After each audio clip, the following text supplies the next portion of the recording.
Hi, everybody. I'm Nate Kleinman. I'm a part of the admin team for Ujamaa, and I'm on a few of the different working groups like seed operations and um, finance and governance.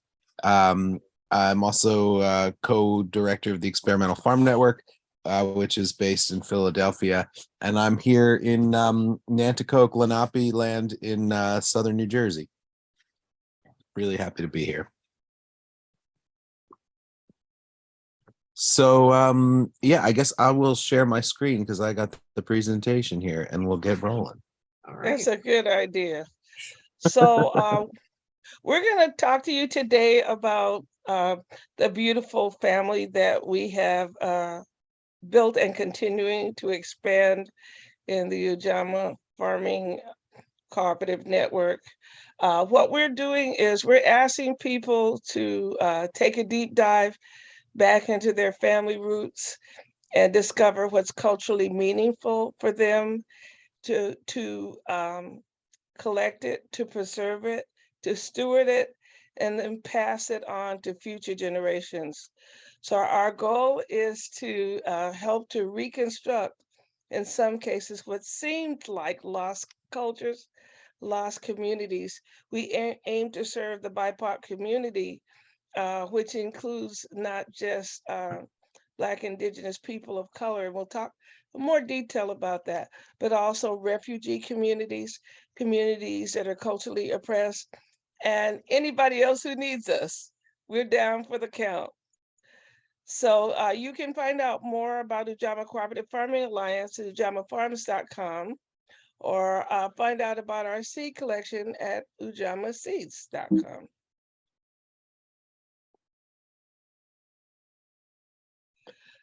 So we are thrilled and honored to share with you our new catalog. This is our second catalog that we launched last week, and it's still launching. We'll be rolling it out for a while. One of the goals we had was to have growers receive good quality seeds, heirloom varieties, grow them out, and offer those growers opportunity to increase their revenue and to provide these culturally meaningful seeds to their communities. And what happened was that the word got out and people have been growing culturally meaningful varieties. Last year, we had a handful of successful BIPOC growers. This year, I think we're up around 40 or 50 growers that were able to produce at least some seed. And our long range vision is to increase the number of BIPOC growers, or as Shanda likes to say, we're growing BIPOC growers. I think you could say that when people think of us, the word is out about our collard project. We are working with the Heirloom Collard Project. We have also heirloom okra, and we're building those collections as we go. And Nate mentioned our administrative team. You may recognize some faces there. You see our dear sister Ira, who came on at the beginning when we had an idea that it was possible for us to do this. And she said, I'm Black, I'm a farmer, I'm in. And so, with the support we got from her and from our dear nephew, Nate Kleiman, we felt that we had what it takes to build a collective and to build a company. So, for all of you who have supported us to date, which is so many wonderful people throughout the organic seed industry, we thank you. And this is just a little bit of the face of what we look like. So the big question is, how do we get here? People are always asking, how did you do this? Because apparently there are not very many BIPOC companies within the seed industry, even on the international level. So it all started with, if you look at those are all high school seniors. Um, uh, Steam Onward is the fiduciary, a 501c3 whose mission is to extend the number of minority and underserved youth that enter STEM careers. But we found that working in our communities that a lot of people were food insecure. And so if we wanted them to learn science and math and be successful in school, we had to stop their bellies from growling. We had to get basic and start them with the most basic of science. And if you remember, when people conceived of early childhood education, they called it the kindergarten because the belief was that that's where learning should start. And so STEAM Onward moved forward to expand that work. And so with a small grant from the Southern Maryland Ag Development Council, we started building raised beds like this throughout the community. These young people were hired to build these beds to grow out starts, and we started a small online business. First, just giving yearly start sales for starts and seeds, and then eventually developing a business plan to launch an online seed company that will specialize in the basic seeds in starts and native trees, shrubs, and berries and nuts. Basically, because the idea is that people should be able to discover the food that's all around them.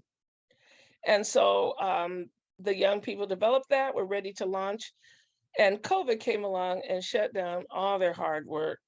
And so it looked like we were hopeless.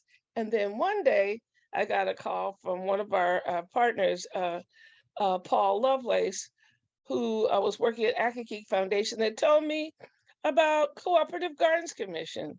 They're getting started. So some of you may have known about Cooperative Gardens Commission. They started at the beginning, everything shut down in February. By March, we were up and running. About 2,000 citizens around the country that decided that it was nobody's responsibility except ours to take care of our community. And with the help of tremendous seed donations from the organic seed industry, we were able to create an infrastructure all online, all meeting regularly online, and then build out a whole system for distributing these hundreds and hundreds of pounds of organic seeds to communities that were most in need.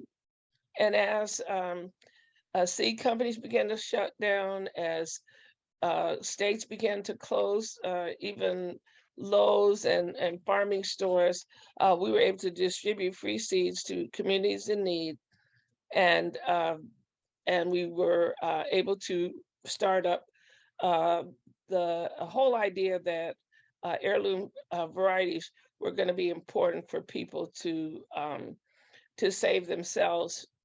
And so this is a picture of what the seed hub looked like in Philadelphia. Seeds were packed and sent out to over 300 hubs. And over the course of the last few years, we've been able to support, I guess, about 100,000 families and growing. This is our fourth year of Cooperative Gardens. Nate Kleinman is one of the founding members. I came in early, as did our beautiful friends from Soulfire Farm that helped us with curriculum. People stood up, they stepped up, and we have launched what the government had launched, I guess, during World War I and World War II. They didn't do it, but so we did it. And so we have all over the country, there are seed hubs. And so the concept of this is amazing. So then we were able to, with all the donations of free seeds that came to STEAM Onward, we were able to start what we call pharmacy seeds and pharmacy gardens. And the concept is foods that heal. And so we were worried about how to get these high school and middle school kids and young college kids who could build a garden to help with the people in need. And so we began to ask local farmers if they would participate and to organize local farmers. As we organized local farmers, we realized that farmers had needs too. Farmers were under stress. Many farmers were working full-time jobs and were not able to, their farms were not supporting them. It was the reverse. They were working to support their farms. And so we said, along with support of communities in need, we have to look to supporting BIPOC growers and strengthening their ability to live a good lifestyle and to reclaim the heritage that they want to when they decide that they want to farm. So the goals were first to teach regenerative agriculture using those technologies, those skills. We also had opportunities. We started a vet medicine program. We continue to do gardening, environmental landscape programs. And of course, it was very important for us to focus in on value-added products, opportunities for baking goods. One family came up with a sorghum a gingerbread that was delicious. The University, Maryland School of the Arts came up with dyes, fibers, and food. And so eventually we began to put it together. So let me just go back and talk about, Nate, let's go back to the slide. Let's talk about that okra for just a minute. I just want to talk about eventually we were not getting the things that the communities were asking for that were culturally specific. The Jamaican community was asking for callaloo and Scotch bonnet, and communities were asking for okra. If you've seen this okra, it's beautiful. It's one that we have called the Ultra Cross, which is one of the projects that came out of this partnership we have. If you look to the left, that is dinosaur okra that my 4-year-old grandson will be growing this year. So culturally meaningful varieties are ones that have roots in the community, and but the basic idea is for us to grow all these varieties with hopes of producing new varieties that can withstand climate change and all the things that are coming at us in the future. Also, work to protect the environment, the soil, and create a more educated community around food, uh, culturally meaningful varieties. Sorry, yeah, the slideshow jumped ahead a bit, and so I'm going to jump back. I did want to mention also that that dinosaur okra, that's a name that if you're like Googling, where do I find this dinosaur okra? That's a name that we've given to this. But that variety is actually one called La Hague from Burkina Faso in West Africa. It's that top left one, and it's a really funky okra. Chris Smith and we've been nerding out about it for a while now, and we're not convinced that this is actually the same species as okra, though it can cross with okra, and it's very closely related. It's the high oil seed content, but it grows almost like a prostrate plant on the ground, kind of zigzaggy branches. It's really cool, and we're excited to learn some more about it. But let me jump back here, and yeah, this is this is where we were. So did you want to talk about the tiller core and the COVID gardens as well before we So, jump? so once we got all these seeds, we started distributing them to partners, the health departments, churches, schools, anybody who had a system that could place them, that could distribute seeds. Also, what we found out was food pantries were giving out free food. So we began to give out free seeds, and then we found out that people didn't know how to till, they didn't know how to prepare the soil. So many people in our community had been in the gardens with their grandparents. Now, our original focus was senior citizens because we felt that they had really been suffering from lack of sunlight, the exercise, the fitness. They were locked in their houses. But we realized that most of the senior citizens had not actually gardened or farmed. It was their grandparents that did. So, in order to get their plots, their backyard gardens, their church gardens, their pantry gardens, we had to grow up a group of kids that knew how to till. And so we started the Tiller Corps. The Tiller Corps is still going, not as active it was during the height of the pandemic. But the concept was to teach these young adults, mostly age 18 and over, basic farming techniques. So, yeah, go to the next one, Nate. So eventually we were out there. So we said, I guess we should go ahead and try to do some farming ourselves. because what we needed to do was we had a few donations. Nate gave us some seeds. We got seeds from Grin, but how do we increase these seeds? Our BIPOC communities are asking for culturally specific things. How can we do them? How can we get them to the people? So we came up with the concept of seed farming, and we started with the one that we felt had the greatest connection, the most easy story to tell, which was the story of sorghum and its roots in the hub of Africa, in the Horn of Africa, and the culturally important um, meaning of sorghum. In addition, it was easy to grow. It took very little skills. It doesn't require much soil, great soil. It'll grow in almost any soil. It'll grow in almost any region. It also requires 1/6 the water that corn requires. And so, because of its cultural importance, and because of the ease of growing it, it turned out to be our first crop, and something that allowed us to move into seed farming to help people believe that they could do it. You know, if you can convince a man that he could do something, you know, that's fishing school. Instead of just handing people a fish, teach them how to fish. So we started farming with sorghum. All So right. once You we, can- oh, are you going to go on, Nate? Why don't you go on? no, I was going to hand it over to Alexis for this. Okay. All right. Speaking of how we got here, I think it's definitely something I want to mention. My personal journey to Ujamaa came by way of working as a co-manager at Southern Exposure Seed Exchange for 4 years with their godmother, Ira Wallace. So just so much tremendous gratitude in my heart for Ira connecting me with Ujamaa. And I wouldn't be here today without her. So to bring in another side of Ujamaa's story and talking about food sovereignty and equity, and something that is, as Bonilla said, is very important to us, community. We believe that equitable access to healthy and affordable food is rooted in building community. And what really Ujamaa is trying to do is to increase access to culturally meaningful foods and break down the barriers that are created by the food apartheid in BIPOC communities.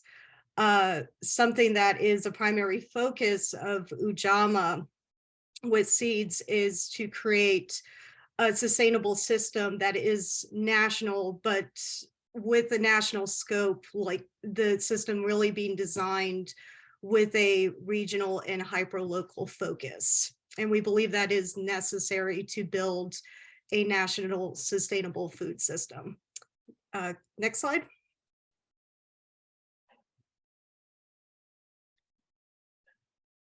So along with our outward mission of Ujamaa and really have community at the heart of that mission, community is also integral to us building our organization. And with building our cooperative, we are building it not as a traditional organization would, but really keeping community at the heart and focus of us building Ujamaa as an organization. And within that, we believe that building community, we can open up opportunities for care and provide pathways for stewardship for our members.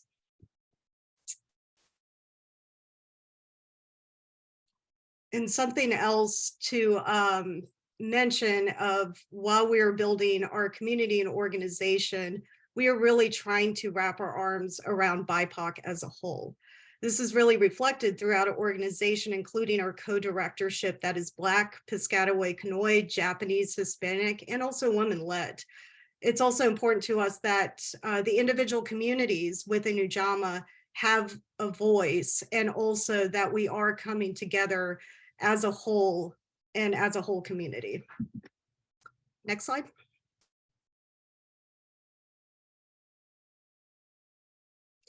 So talking about the building community aspect of Ujama's story and how we came to be here today, I wanted to end on talking about a few different projects that we're currently involved in, and also some projects that we are excited to further develop this year. So one of the big projects that we are working on is a Northeast SARE project called Culturally Meaningful Regionally Adapted Seeds. We are partnered with the University of Vermont on this, where we are doing research in the northeastern part of the United States for the so-called market, but we're really viewing this as a survey of communities in the Northeast for culturally meaningful seeds. And our hope out of this roughly 2-year project is to come out of the project with more information defining what do we mean when we say the community for culturally meaningful seeds.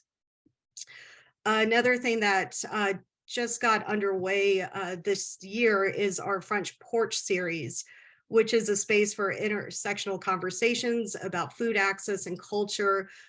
We are looking to have public facing gatherings for the Front Porch on about every 2 months or so. So that's something to stay tuned and look on our website for our Front Porch gatherings. Last but not least, a huge focus of ours this year, and also something that's very close to me, is the development of AAPI-focused initiatives by our AAPI community members to support cultural reclamation and education.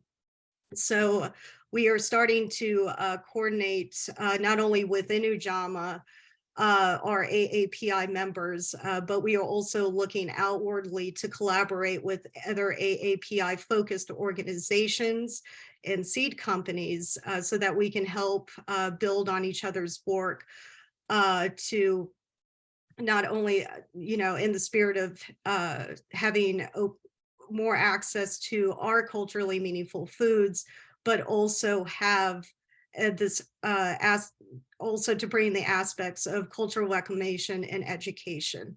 And on the screen here is part of something that we worked on for in January, is our Lunar New Year campaign. And this year we highlighted how that is celebrated in the Philippines. So I think with this, I will turn it over to Nate to talk about some seeds.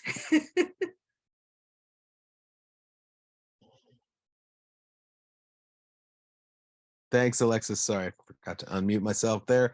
I also wanted to mention that Front Porch series is a project that our History, Culture, and Research Working Group has led and initiated.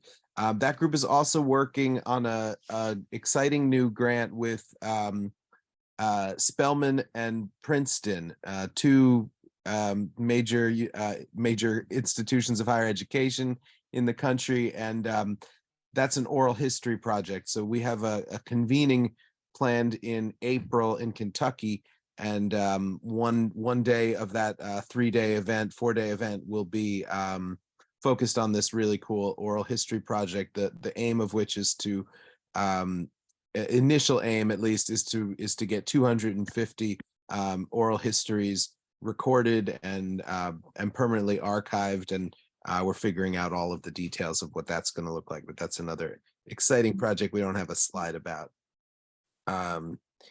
But yeah, Bonilla mentioned this Ultra Cross project, which is really very exciting, and the Ultra Cross Okra is just one of these projects. Part of what we're doing with all of our growers is sending them individual one packet of one of these varieties that appears in the Ultra Cross or is not. So this Ultra Cross, the photos on the left, actually all of these photos come from Chris Smith with the Utopian Seed Project down in outside Asheville, North Carolina. And so a couple of years ago, Chris grew 100 okras all together, and 85 of them flowered that year.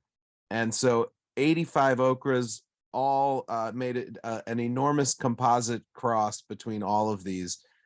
He says there's about 30% outcrossing, so you can expect if you get a packet of seeds that says Ultra Cross Okra, you can expect, to see seeds that resemble one of those 85 okra plants that flowered, or you might get a cross between two of them that looks like nothing anybody's ever seen before.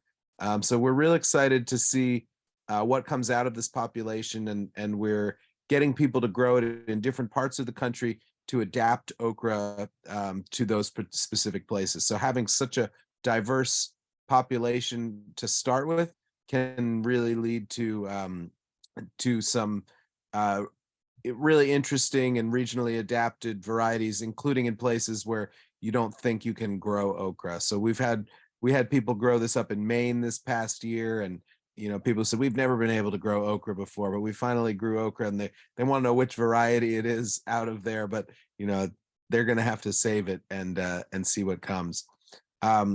We also have the Ultra Cross collards, which is outgrowth of the Heirloom Collard Project.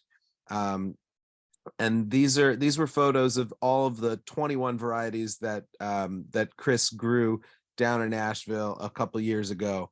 Now there's a lot more outcrossing from within the collard population, so it's very likely that most of the descendants here are going to be crosses, and you can see the diversity here. There's so many of these collards are heirlooms that just have not been grown very much at all. They were collected in the 1980s. They were preserved by in organizations like the USDA, the Agricultural Research Service, and Seed Savers Exchange. And so now we're trying to get these varieties out there, get people growing them and preserving them as individual varieties, and also using them as the Ultra Cross to adapt to new locations. This is a picture of Ira and Bonita from one of the sites where the Ultra Cross was grown last year when these were flowering last spring. And you can just see these are all, if you could see the individual plants here, you'd see how much diversity there is. And we put a few slides in from a planting at Princeton. This is actually a research site that Princeton owns a few miles from the campus at an old farm. Not a very large population here, but it's real exciting to watch them. I took this photo just a few days ago, and the row covers have not been on. They were only on in the summer to protect against pests. So this is like late January 31st in central New Jersey, just to show how resilient these collard plants are. This is, we have had cold temperatures. We had some temperatures in December that went down into the low teens. So the fact that the collards are in this good shape, and it is especially the purple collards that are really doing well, is just quite exciting. Bonita, was there anything else you want to say about the heirloom collard? Yeah, I want to talk about this whole concept of the way in which we're interfacing with growers on here. So we've realized that we have some people who have never grown seeds or saved seeds that need to learn, and we're calling that group Seed Savers. So we're suggesting that people who have never grown before should try to save one variety, and that's something we're really encouraging. But there's people who have experience as farmers and who are committed to this level of work. What we hope to do is to increase the people who understand seed saving, but also seed breeding and looking for these characteristics. We're calling people like that seed stewards. We ask that these people take on what we call a singleton, which is one variety. In the case of collards, they would need to have almost a half mile or maybe even more distance isolation for this. With the okra, not so much, maybe 100 or 200 yards for isolation. And then if you're a university or organization who wants to open up this discussion to your whole community, we're asking them to collaborate and grow out the ultracross. Or if you just want to try your own hand at looking and observing for characteristics that are important in your region, we suggest you try either the ultracross okra and or collard. They're very compatible because one you plant in May and you harvest in the fall, the other you plant in the harvest and you in the fall and harvest in the summer or early or late spring. So they're very compatible. We hope that you get involved and decide to take a position that you're going to steward some varieties. If you have an okra, and some of you might, that is not in our collection, I know there's some Asian varieties and some amazing varieties that we don't yet know about. We're interested in learning about that too. So come on in and join us. Awesome. And yeah, that I can make a general pitch as well. If you are, particularly if you are a BIPOC grower, we are really constantly looking for new growers. There's such huge unmet demand for culturally meaningful seeds, and we are looking for experienced growers. If you are interested in seeing your seeds in the Ujamaa catalog, please do get in touch with us. Our contact info will be at the end of the slideshow. But we're well beyond okra and collards and sorghum. We want the catalog to be as wide ranging and interesting as any out there. So if you have seeds you already grow and you have more seeds than you can sell, or you have a contract with another seed company and you always grow surplus, we're interested in those seeds. If you want us to send you seeds and you're interested in trialing things and doing a regeneration or an increase from seeds that we get from the government seed banks, or if you want to just if you have an idea for something and you don't know where to get the seeds, whatever it is, please do be in touch. But yeah, we wanted to we have a few more slides after this, but we wanted to really highlight sorghum because this is the first Ujamaa crop that we grew, and it's such an important crop in the African diaspora, and it's become a really important crop in countries all around the world. This year, we grew some from unexpected sorghum places like El Salvador and Hungary and the former Soviet Union. I mean, there are you don't expect to find sorghum grown in all of these places, but it is a really important crop for many places. This is a Kenyan variety. It has a dry stalk. It's not a good variety for making sorghum from, but it has great grains, and the white grains are particularly good for animal feed because they don't have tannins, which have anti-nutritive effects. Sorghum can be popped like popcorn. This is our old sorghum press here in New Jersey. And we've been growing sorghum with EFN for a long time now. It's one of the first things that I started growing about 12, 15 years ago. And it really just captured my imagination that I could basically grow something as sweet as sugarcane here in the mid-Atlantic, and it can really be grown across the continental US. This is some sorghum juice, which can be boiled down to make sorghum syrup or sorghum molasses. And this is just a quick snapshot of some of the diversity, but there are thousands of varieties of sorghum out there. And another thing that we are working on with Ujamaa and EFN collaborating on is perennial sorghum. This is wild Johnson grass that is you may know it as a pernicious weed, but it is actually sorghum halepense. It is a sorghum relative, and it can be crossed with annual sorghum from Africa. And this slide here is a variety that has been selected to have all of the edible qualities of grain sorghum with large seeds, but is a perennial, at least in mildly temperate areas. This was developed by Tim Peters up in Oregon, but we've had a few survive in New Jersey, and we're excited about increasing our stocks of perennial sorghum. We got some from the Land Institute a couple years ago, and so we're going to have an ultra cross perennial sorghum population out there in the next couple years, and working to develop a perennial sorghum. This is a few slides about the first plant that we had that survived a winter in New Jersey and came up and made all of these beautiful heads of grain. And then Bonilla, do you want to talk about the this is the Nanticoke squash. We can talk a bit about the Piscataway roots in your region and why this is so important. So this is an example of really what we're trying to do with Ujamaa. This is one variety that has all this variation.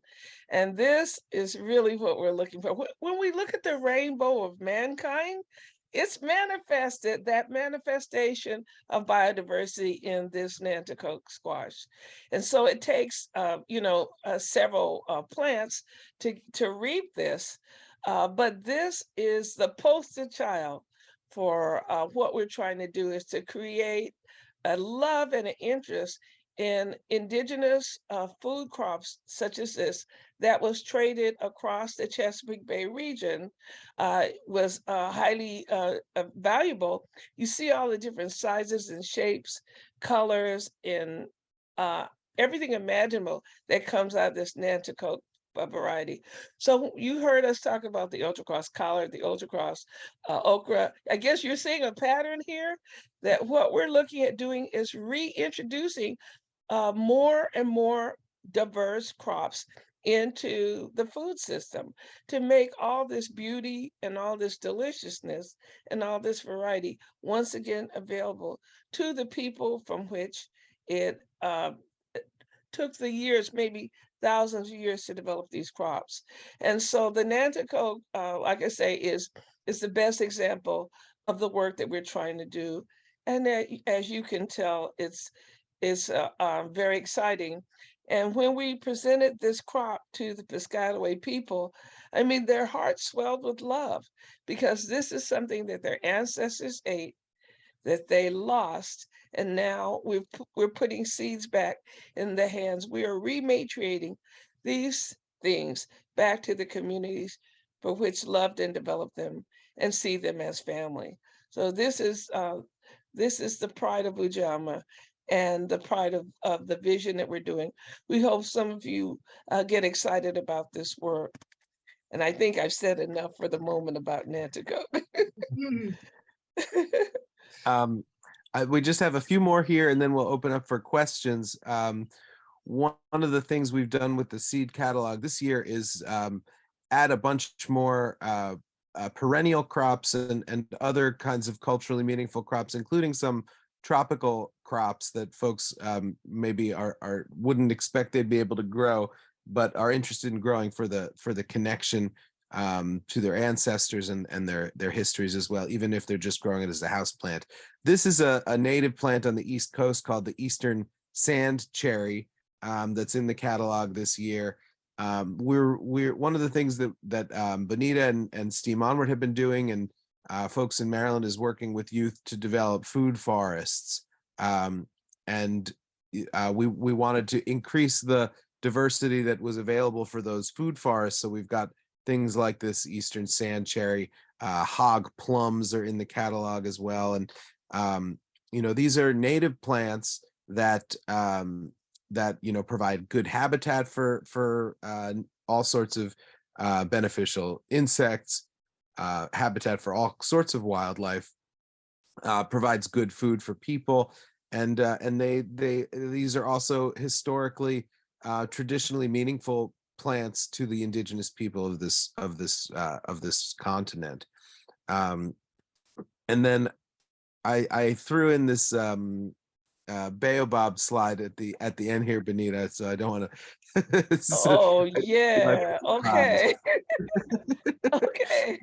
So, We did put baobab in the catalog yeah. because it's hard to imagine a more important African species culturally. You can see the pods up on the right, and those seeds. That the powder around the seeds is a common food crop. You can buy baobab powder in African markets across this continent, and the seeds sprout very easily. You can grow it as a house plant, and in warmer areas, including in parts of the U.S. like South Florida, parts of California, parts of Texas, the Virgin Islands, Puerto Rico, and Hawaii. These are plants that you can grow here. But yeah, anything else you want to say about that? Well, it's a tree of life. It's called that, Hakuna Matata, whatever you want to say about this plant. It symbolizes long life, healthiness. Everything about it is useful. It even makes a good coffin when you die. They can put your body in here. So this is an excellent plant, and I have 4 of them growing in my kitchen, if you're wondering. Yes, as climate change approaches, do you think there may be a time when some communities, more communities, can have access to these? And I think that we should grow things that just make us happy and make us smile. And this is one of them. And frankly, this is while this is an African, obviously an African crop, an African tree. This is a culturally meaningful plant to all of humanity, because humanity itself, culture, developed in the shade of baobab trees. That these were in places where humanity first came to be.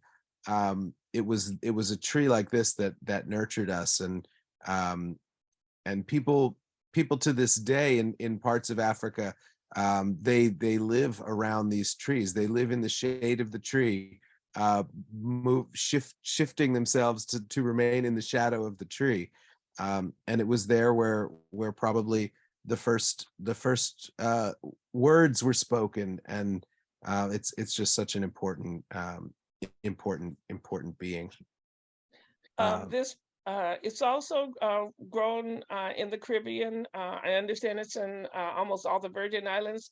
It's naturalized itself there. And so look out, world, here comes baobab. The juice is available in markets. It's very good for you and tasty. Yeah, there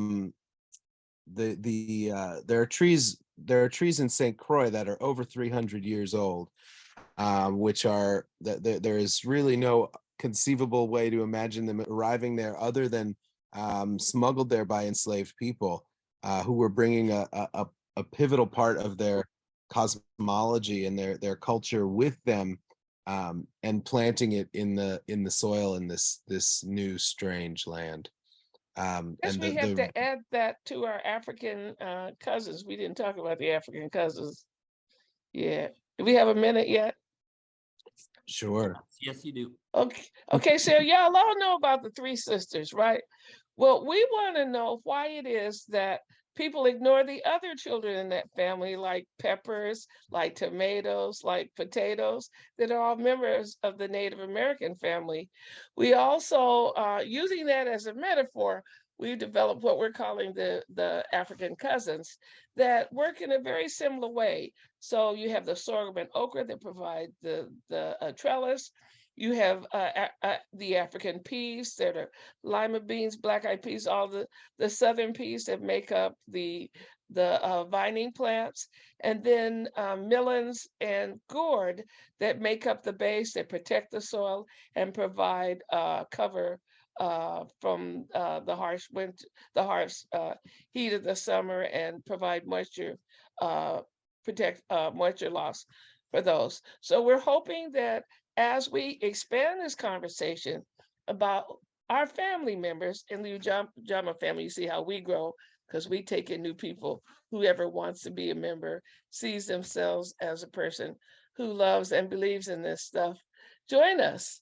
And I hope that you will take the time to speak to your grandmother, to speak to your grandfather, the elders in your family.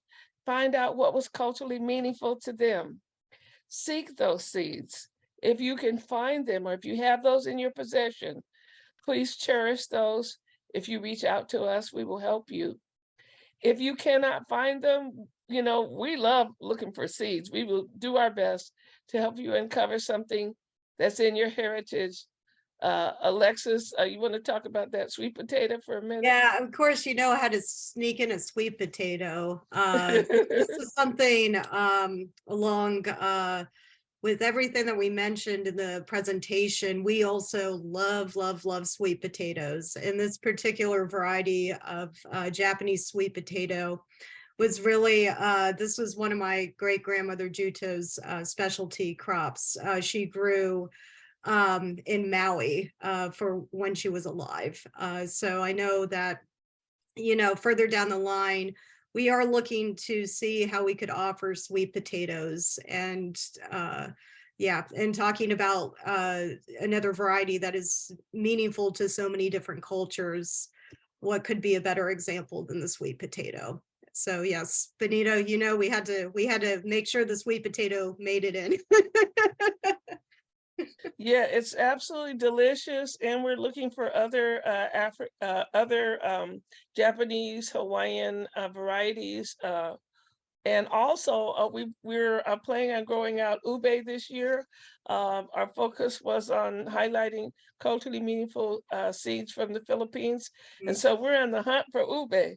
So if you have a germplasm for ube, let us know.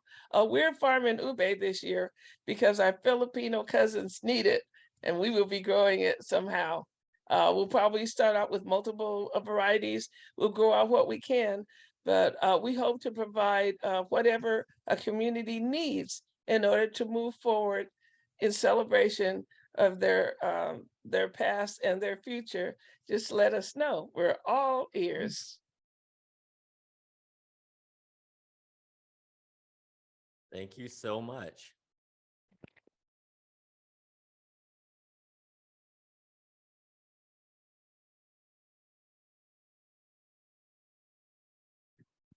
So we'd like to open it up for questions. As always, we'd like to, if there are people in the virtual space who have questions, we'd like to give you a chance to ask first. And if not, some of us here in San Anselmo, I'm sure, have questions too. No question. Just extremely inspired. Thank you. Thank you. Thanks, Fred. Does anyone here have questions or comments? Yeah. Can you tell us more about what kind of plant ube is?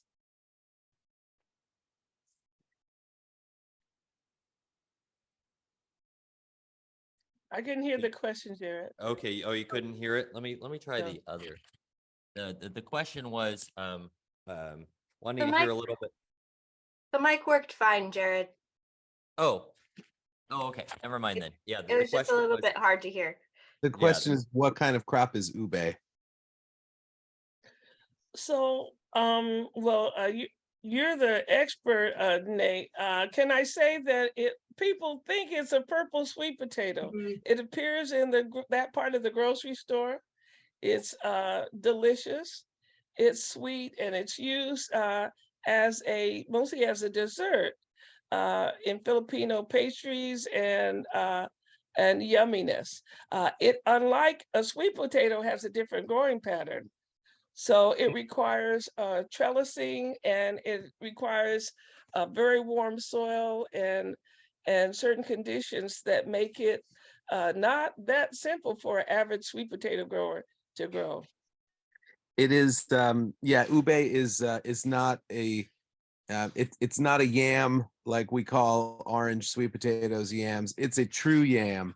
The genus is Dioscorea. The species is alata, and it is a beautiful beautiful purple fleshed yam. And its center of origin is probably somewhere in the Philippines, but it's another one that has spread around the world, and you can find it. I have a friend in Puerto Rico who gave me some that was he found growing wild in Puerto Rico. So it's really gone because it's so beautiful and nutritious and delicious. It's become popular around the world. But I think it is definitely worth mentioning. It is a very different thing from sweet potatoes. And I know that's something that is a common misconception of it being the same or similar. And yep, ube is ube. Looks We like are trialing it in the Chesapeake Bay region this year. We're also trialing it in Western Georgia, in the region of Albany. And we figure it has a pretty good chance there because on that farm, they've got alligators in their lake. So we figure it's probably tropical enough for ube to have a chance. And they know how to grow using a similar trellis that you use for hops. You need to trellis it. So we're very excited that we'll be able to produce ube locally before too long. You might start seeing, if you're not already, you'll probably see ube around as a dessert. It's being used as a flavoring for frozen yogurt and different kind of cakes and things. It's definitely if it's not on your radar now, in the next 5 years, it will be, and that's in large part thanks to communities like the Filipino community that's starting to really popularize it here in this country. I know I can go to multiple places and get things with ube in them in Philadelphia. One of our looks like we have- growers has a company called Eat Pika Pika, and he hopes to have ube products available online on his website. It looks like we have a couple of questions in the chat. Maybe starting first, it looks like Elizabeth has a question. Will you talk about getting the University of Vermont project off the ground? And then we have a second question about, I would like to know if there are any recommended colored varieties for the dry, hot California summer. So yeah, if it's okay, I'm happy to talk about the University of Vermont project and maybe turn it over to Nate and Bonilla for the second question. Yeah, so the University of Vermont project is, as I previously mentioned, it is a Northeast SARE funded project under the Novel Approaches grant funding. And it was quite a lengthy process to get the project not only underway, but of course, getting the grant proposal submitted. So it really took us probably a good part, and correct me if I'm wrong, Bonilla, of 2021 to work through the pre-proposal and the proposal part of the project.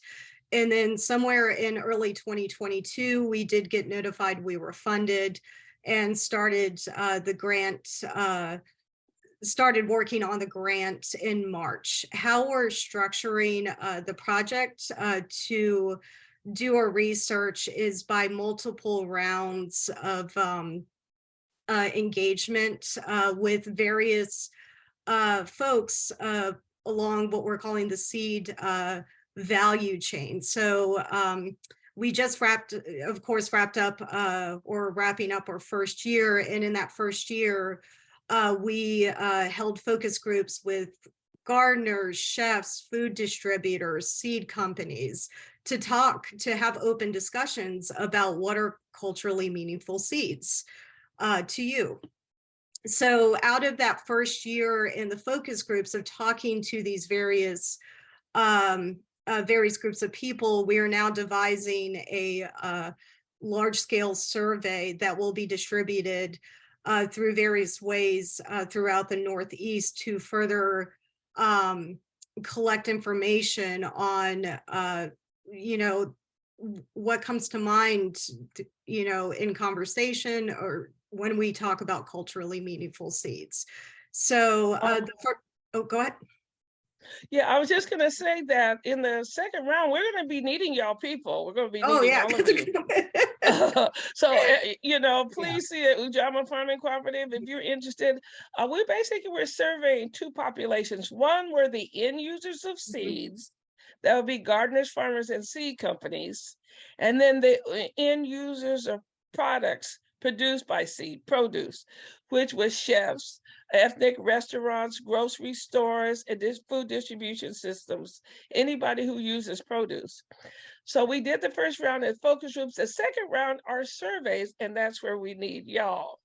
So if you have an organization, if you could reach out to us and if you could make us make this survey available, we want to hear what people in California, especially me because I'm from California, what you have to say about your need and what these terms mean to you.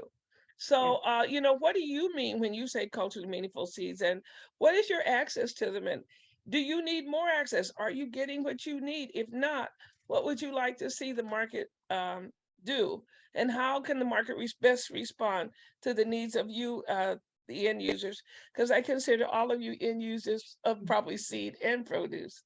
So please reach out to us, Ujamaa Farming Co-op, if you're interested in participating in that survey. And I'll just real quick say on the second question, I don't particularly know any varieties that are noted for being collard varieties that are noted for hot, dry summers. I think collards are probably in much of California, collards are probably best planted in the fall and grown as a winter crop. But I would say if you're interested in trying, that the ultra cross is the way to go. If you're going to find, you know, collard genetics for ability to withstand a hot, dry summer, you're much more likely to find it in that ultra cross variety than in any individual heirloom variety, because most of the heirlooms come from the east. Although I should mention, of course, there are tree collards, which are perennial collards, and the purple tree collards has long been a staple in kitchen gardens in the Bay Area. So purple tree collards, you can get cuttings of that and grow it from cuttings. You can get seeds as well. There's something called the Tree Collard Project that's now selling seeds of different kinds of tree collards. So I would give those a try, as long as you can keep them watered adequately through the heat of the summer. And but otherwise, yeah, I'd go for the ultra cross.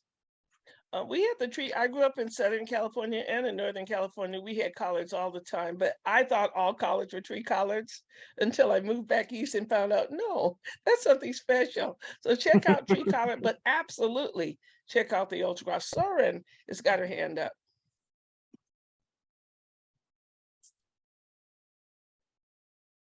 Hi, good morning. I so appreciate you sharing what you're doing with all of us. And it's so inspiring. It's such awesome work. My question is, what kind of network do you have in California for the Ujamaa project? We were at the beginning of our network. What we're hoping to do is build a family, build some relatives out there in California. We have 1 or 2 growers in Pasadena, and I think there's someone else in Silver Lake, and that's about it. We don't have many growers. We're particularly looking for the things that are culturally meaningful, representing our Hispanic, our Latin brothers and sisters, and things that are of Asian importance, cultural importance. And things that, regardless of who you are, you probably have something in your family that needs protecting. You know, we're offering online classes, and we're trying to, you know, teach people how to cherish these things and steward them. We need y'all. Sorry. Really quick, you know, to chime in about what kind of presence we have in California. Really want to say huge thanks to the Organic Seed Alliance, who has been one of our biggest West Coast based supporters. Yeah, as Bonita said, we are definitely wanting to make new friends and family in California and throughout the West Coast. But before our time wraps up here, want to just say a huge thanks to OSA for being a huge part of our West Coast family. And Jared, right from the beginning, when he found out that we were in this business, he jumped in, offered to support and help. Also, Rebecca had worked with us on the Organic Seed Alliance. That was, I think, the biggest venture we've had in part working with Organic Seed Alliance with last year's conference. I hope that, y'all come to the next one that's coming up. And through 2024, we're already dreaming about ideas what we could do to make the conference more available, more accessible, and more relevant to communities of color. So we plan to be together for life. We're family. Once you're a member of a family, it lasts till the very end. So we count on your friendship and your partnership and your brotherhood and sisterhood. There's a few questions in the room. Is it okay if we take those here? Bonita, Alexis, Nate, you're okay? Okay. Sure. I'm going to have to move because I need to plug in my computer. But I'm here. That'll be good. Hi, I'm Bianca. I'm based in Southern California. I really love what you all are doing. It really resonates a lot with the work that I'm involved in, seed work in Southern California and the San Diego region. I have a lot of questions for you, but one of the ones that really stands out is are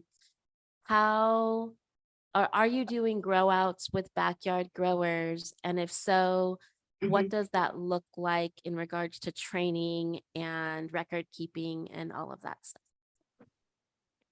So one of the things we realized was no matter what size your plot, you can grow something probably for seed. So you take a pepper, one plant is going to give you tons and tons of pepper, and all of those are viable, for the most part. And so depending on the size you have, if you have, 20 row feet, a 3x6 bed, you can grow a seed crop. So the size of the plot is not important. Other issues are, and it's making sure that, you're using the proper strategies for growing regeneratively, and that you're mindful of isolation and intercrossing. Now, of course, that doesn't come when you're talking about the ultracross. What we're trying to do is something different with that. We call that a community service learning, and the whole purpose of that is to learn about plant development. So if you're stewarding a singleton, a rare variety, then isolation is a big thing. But if you just want to learn and grow and enjoy and maybe develop new varieties that you could name after yourself, then go for it with the crosses that we have. We're actually, working with quite a few master gardeners, and actually some of our seeds that we're offering in our catalogs were grown out by master gardeners in Maryland.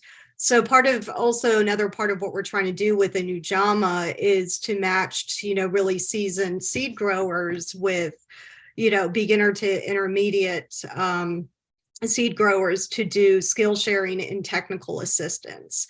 So we have had folks that, maybe live in peri-urban or urban settings that are interested to get into seed growing, whether it be for themselves or wanting to actually grow seed for a seed company, to help them along in the process with getting them connected with training.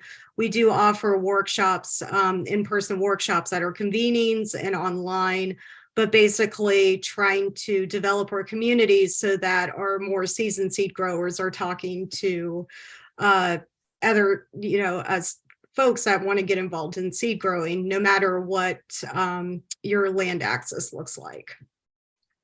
And I'll just also mention on sort of the quality control side, we do have a pretty extensive survey form that we ask all of our new growers to fill out. Actually, we ask all of our growers to fill out every year in case their situation changes at all. That talks about how close you are to your nearest neighbors and advises people to learn what their neighbors are growing if they're trying to isolate things. But yeah, we do have we have quite a few things that are grown at a garden scale, and we're excited to bring more people in that way. I also noticed a lot of the experienced seed savers were gardeners, more than farmers. I see, particularly in the BIPOC communities that I'm looking at, gardeners they have a plant they love, they want it next year, so they're learning what it takes to do that. So I really honor the skills that gardeners have developed in terms of seed saving. And that's another reason why we need to cross gardeners and farmers together in the same group, because farmers maybe they got 500 acres, but are they saving any seeds? So we can as a community, we can grow together, share, and build our streams together as a community. We didn't talk about urban farms, and I think that's a really big deal in California. The urban farm movement is very large on the East Coast, but I think it probably started in California, because I hate to brag, but a lot of this really cool stuff started in California. And actually, sorry. One of I've been growing seeds now for about a decade, and when I get urban growers who have even a moderate sized patch of land, I recruit them to grow corn, because they are the ones who are the farthest away from the big GMO fields, and a lot of our farmer growers, all of their neighbors are growing GMO corn. So if you're trying to isolate and make sure you're not going to have contamination, growing at a smaller scale in a place that is many, many miles from any big commercial farm field really has its advantages. And now, of course, there's more GMO crops well beyond corn and soy. There's even GMO zucchini on the market now, and bees will take that pollen and bring it to your field. So there's definitely a role to play in this work for garden scale and urban growers. Absolutely. Hello. Yes, I have a suggestion, not a question. You are doing wonderful work, and Ultra Cross is a wonderful way to save and carry on diversity to the next level and make selections, and you can get better genotypes.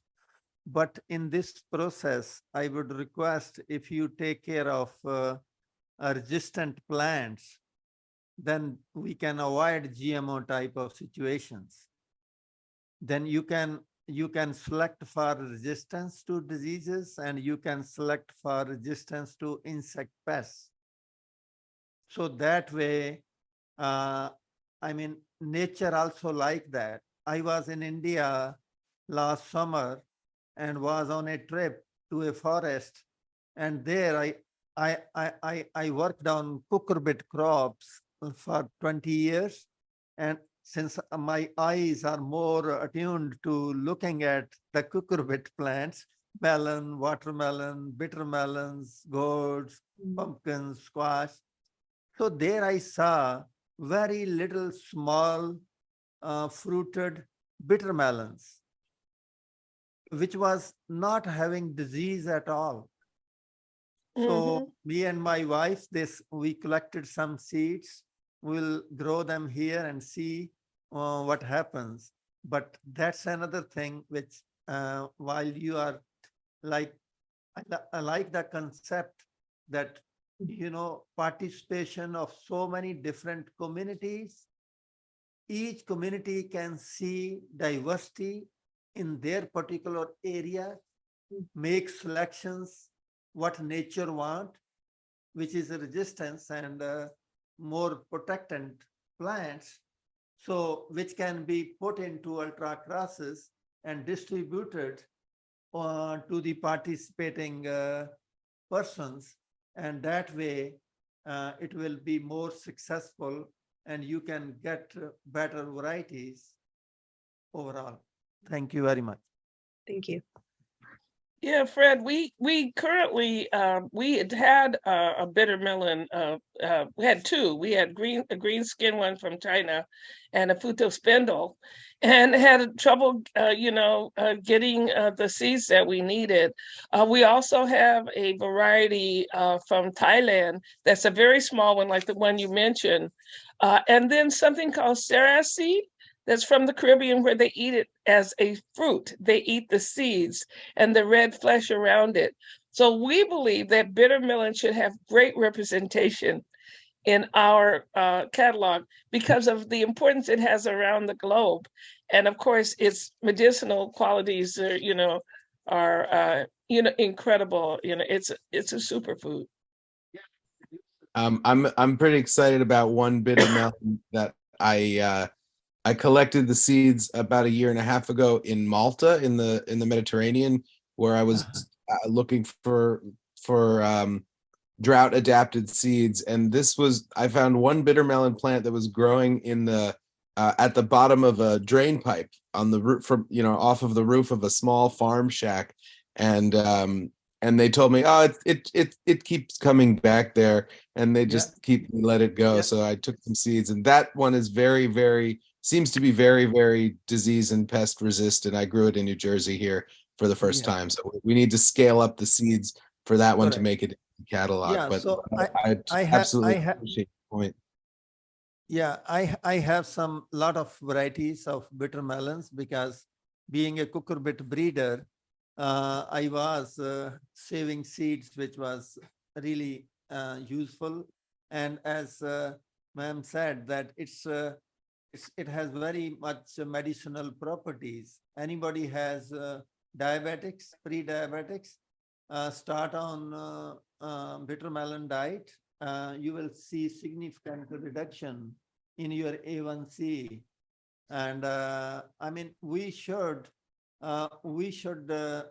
start having medicinal crops and medicinal foods rather than eating medicines. Fred, that's the kind of thing that we really, really are interested in. Please reach out to us, and we would like to see some of the research and work you've done on that. That is, exactly up the right what we're looking for. Thanks so much for sharing, Fred. I would love to be part of your community and work together. Thank you. Thank you. I'm giving you a hug already. I thought I'd pull this one out of my fridge. I just bought this at a market in Philadelphia the other day, and it's a real pretty white bitter melon. It's so pretty. Beautiful. Right? Please take lots of pictures of anything that you think we would be interested in. Send us photos. We're on Instagram. Please share those things with us. We would love to spread the word about the work that you're doing. And we're very proud of the work we're doing. We think that you and the work you're doing can save a lot of lives and prevent a lot of sadness and grief. So this diabetes and those diseases are creating tremendous financial impact in our community. So anything that will help, let us know. We have a couple more questions, I think. I can speak to the question about collards. I've been growing the old-timey blue collard in California. We get really, really hot, rainless summers where I am, like over 100 degrees day after day. And it's not only done really well for me all through the summer, but it's perennialized. So it's been going for 4 years now. So I got that originally from the Seed Savers Exchange. I have quail seeds, I carry it. And then the purple tree collards, we ship those out as well from quail seeds. And my grower said that he did not water his tree collards at all last summer. Wow. So. Wow. Hey, Jamie.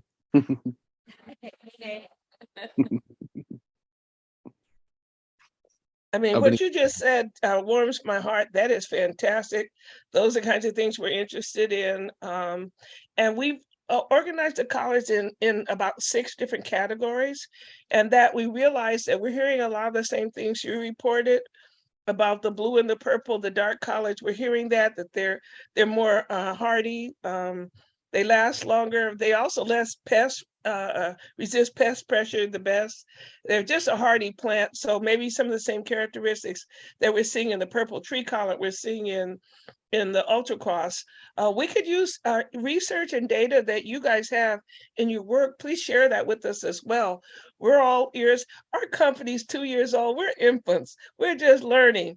Take everything that you have and consider us as partners in the learning. And we would love to share what you've learned and build on it, and you know, and help us become a better educator and a better organization by giving us, you know, good information like what you're talking about right now. Hi, my name's Kanoa. I'm interested to know if you could share about your relationship with farmers in terms of what you pay for seeds and that kind of relationship. Yesterday we heard from True Love and they spoke a lot about their model of profit sharing. And I'd like to hear how yours compares to theirs or to the seed industry in general.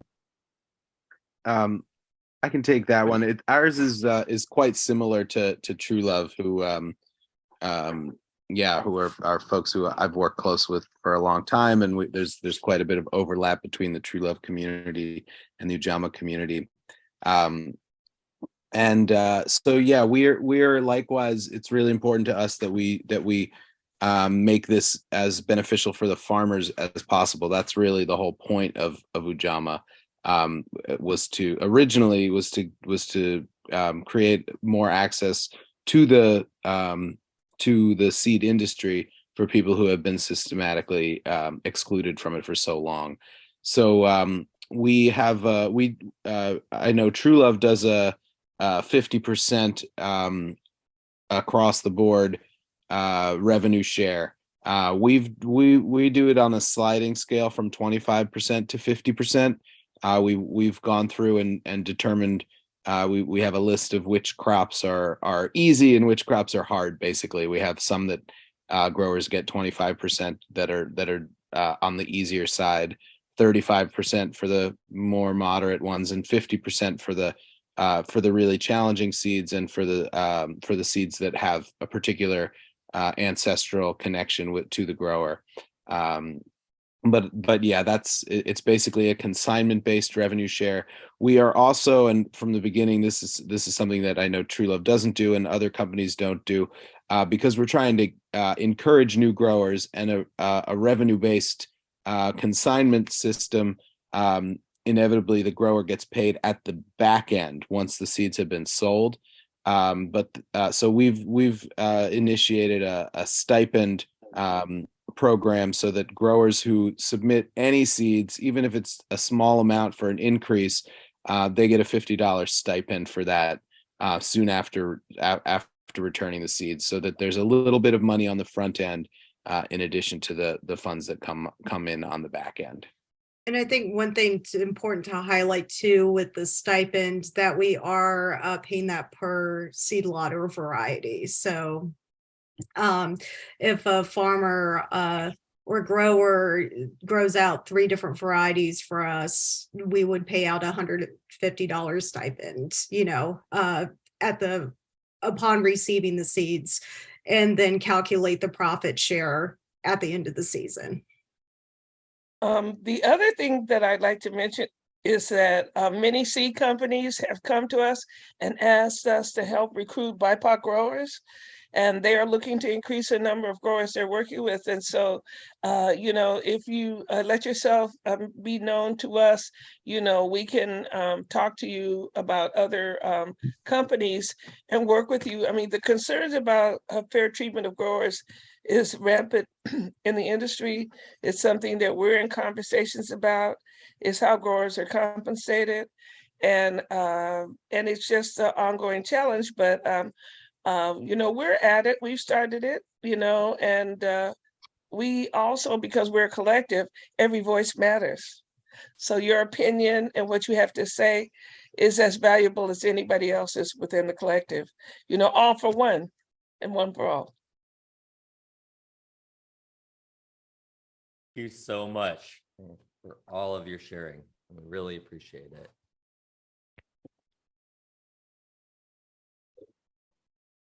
We can't hear the applause, but we can see. You can see it. It looks really cool. It's sort of like a gas hands, you know. Thank you, everybody. It's been a pleasure to be with you all today. Thank you. We love you. We love you all. And thanks, Jared. And you people have a beautiful day. I hope the sun doesn't blind you because it's so bright in the sky. You know, you should be here where it's kind of cloudy, but never mind. Have a good day anyway. Bye-bye.